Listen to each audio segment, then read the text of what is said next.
আপনি বাপ আপনার ছেলেকে বলছেন, বাবা বলো তো দেখি, সরেও তো অজগরটি আসছে তেরে, ছেলেকে ভয় দেখানোর দরকার নাই।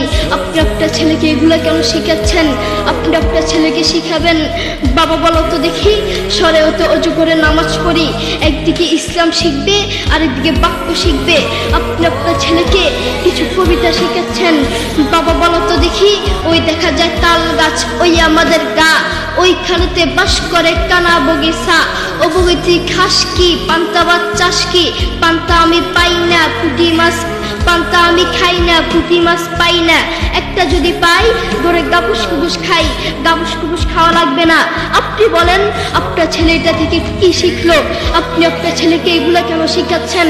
আপনি আপনার ছেলেকে বলবেন, বাবা বলো তো দেখি, ওই দেখা যায় কবর, ওই আমাদের ঘর, ওইখানেতে থাকতে হবে অনেকটা বছর। ও কবর তুই চাস কি, নেককার লোক পাস কি, নেককার লোক পাই না। একটা যদি পাই ধরে জান্নাতে ঢুকে, ঠিক কিনা?